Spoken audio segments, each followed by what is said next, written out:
Paano kung isang gabundok na mga bato ay magbuga na makapal na usok?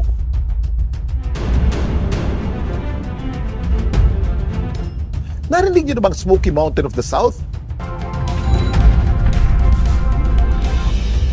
Noong dekada 50 hanggang 90, ang Smoky Mountain ay isa sa pinakamalaking tambakan ng basura sa buong mundo. Umabot ito sa mahigit 2 milyong toneladang basura at naging tahanan at kabuhayan ng libu-libong pamilyang mangangalakal. Opisyal itong sinara noong 1995. Pero ibang-iba ito sa tinatawag na Smoky Mountain of the South na literal na puno ng usok. Dami mong alam, Kuya Kim! Dapat, ikaw rin. Hello mga kapuso! Ako nga pala si Kuya Bubbles at ang pangarap ko, maging katulad ni Kuya Kim. And if you want to know more facts about science, animals, at everything dito sa mundo, watch na kayo. Kapag napasyal daw kayo sa Dumaguete, perfect side trip itong 9 kilometers away ng munisipalidad. Welcome to Valencia, Negros Oriental, kung saan dinarayo ang nagagandahang mountain ranges, rock formations, at syempre pa, breathtaking waterfalls.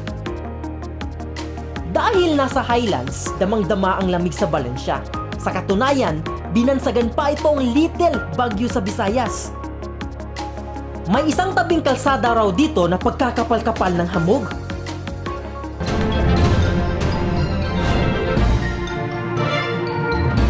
But wait, kung tunay nga na hamog yan, bakit mula sa ilalim ito lumalabas? Turista po ako dito. Nilapitan ko kasi akala ko fog. Yung nilapitan ko, mainit pala at yung tubig kumukulo. Opo, sobrang init ng usok na lumalabas po dito. Local pa ako dito. Yung usok, mabaho at makapapasok. Sa isang maginaw na lugar, may bumubuga ng nakakapaso na usok? Ha? Paano nangyari yun? Ang nasabing tabing kalsada sa Barangay Palimpinon, dinarayo ng mga tao para pagmasdan at kunan ng litrato. May nakakasulasok na amoy ng usok na parabang nabubulok na itlog. Ligtas nga ba ito para sa mga taong mahinang baga? Ang mabuti pa, pag-usapan natin ang bulkang matatagpuan malapit sa naturang kalsada, ang pamosong Mount Talinis. Tinatawag din itong Cuernos de Negros na nangangahulugang Horns of Negros. Kilala kasi ito sa pagkakaroon ng pinakamataas na peak sa probinsya ng Negros Oriental na almost 2,000 meters above sea level. Pero ang tanong, aktibo ba ang bulkan? According to Phobox, bagamat wala pa itong naitatalang eruption in the past, categorized as potentially active volcano ang Mount Talinis. Ibig sabihin lang, aktibo ang bulkan. Pero hindi kapansin-pansin ang mga aktibidad nito sa ngayon. Ayun! Kaya ang mga batong ito na nagbubuga ng usok sa tabing kalsada, binansagang Sulphur Mountain. Now, intindihin natin ang eksplanasyon ng usok na ito. Sa science, tinatawag itong fumarole. Ito ang vents o yung mga butas sa surface na siyang nilalabasan ng volcanic gases na kadalasan nagtataglay ng sulfur dioxide, carbon dioxide, hydrogen chloride at hydrogen sulfide na naiipon mula sa ilalim. Alam nyo ba na ang isang sign na aktibo ang isang bulkan ay kapag may fumaroles ang paligid nito? Ito ay indikasyon na may heat source mula sa bulkan. Dahil sa cracks in the holes na makikita sa mga bato, nakahanap ng labasan ng usok.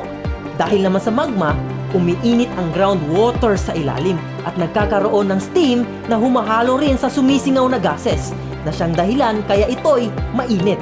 Ang tanong, ligtas ba ang usok na ito sa mga tao?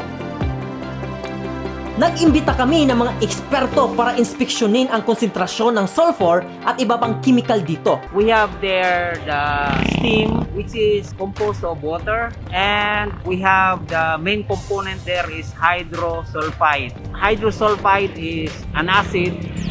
It is never good to the human being. It is what we call health hazard, and also not good to the plants. That's why you can never see any plant there because of the acidic concentration of the air.